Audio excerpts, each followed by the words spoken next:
Good evening. I'm here this evening because there's been a two-part concern regarding a student, Sammaya Harris. We've had one part of it, I believe, addressed, which is the consideration and working with her re-entry back into the Benton Harbor High School location. But before that can happen, we have been asking a second part question, which is for us to sit down and have the attention of the superintendent with the board support to discuss why she was taken off the grounds, no more at the schoolhouse, but placed on the homebound curriculum CAPE program. After having discussion with folks that knew a little bit more about the CAPE program than I did, the question now is, why was she put at CAPE? Why did the superintendent feel that whatever the offense on the day that she encountered Superintendent Griffin in the hallway and whatever happened and took place thereafter, was it to some category offense level for her not only to be suspended, but also to be placed at CAPE, which is kind of what my understanding is, and you guys forgive me, I'm just trying to catch up and get my research, is that CAPE is not something that you can take whatever you do online or that time that you're at home and then come back and merge that back into the daily routine of schoolwork in classroom schoolwork. And so was she suspended or was she expelled? Because they tell me usually folks that's young people, unfortunately, students that are expelled usually end up with this CAPE homebound online curriculum. And so we have addressed to some degree, more than what I would say 6 weeks ago, and that to me drug out too long, to reestablish her back if she chooses and feels safe and comfortable and mentally aware enough to come back on the school grounds, to get socially back engaged with friends and studies. That this whole CAPE process now has brought the attention to civil rights.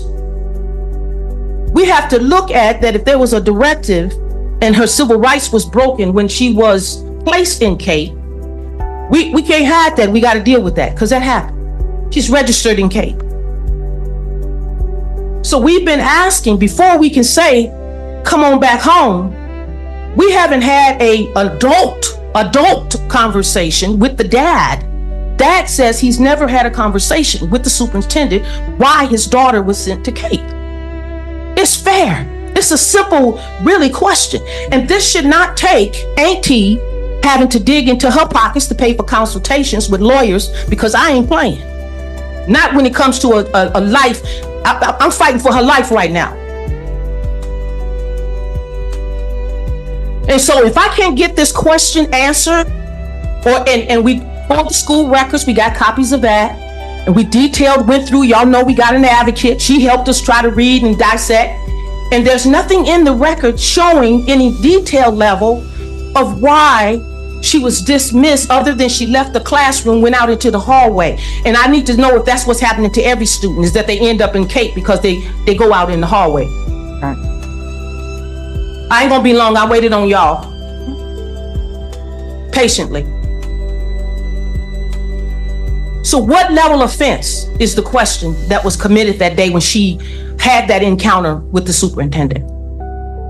And what made the decision-making factor for her to end up registered online at CAPE? We need to know that. When you talk about supporting families here in Benton Harbor, you guys are very much aware that most families don't have enough money to go and hire an attorney now to take this even further than what AT then took it. To dig deeper now for a lawyer to come and ask y'all a question that we've asked you in 5 different ways. You shouldn't want her to come and walk these floors and not know why she left and not have understanding of that. It might be a difficult question.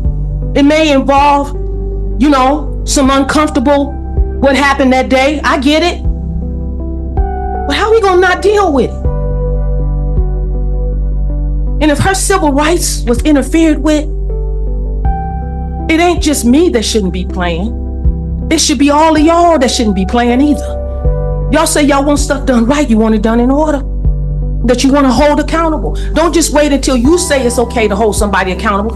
If something didn't happen and it's being brought to your attention, that's a good time to see if accountability should be happening there too. I don't know nothing else to do, y'all. This is it. And I really prefer not to go broke trying to help my niece and my nephew through this. But I will. And that ain't no threat. That's just how life is sometimes. So I'm asking you all to please, does this warrant a conversation with the superintendent present, that was present that day and made that decision? And was it the right decision to make? And was Sammaya's civil rights to attend a public school violated? And y'all already know, I can't help myself. People tell me to get up there, be firm, be mean, all that stuff. I love you too much. I can't help ending it with that. I still love you. Thank you. Thank you.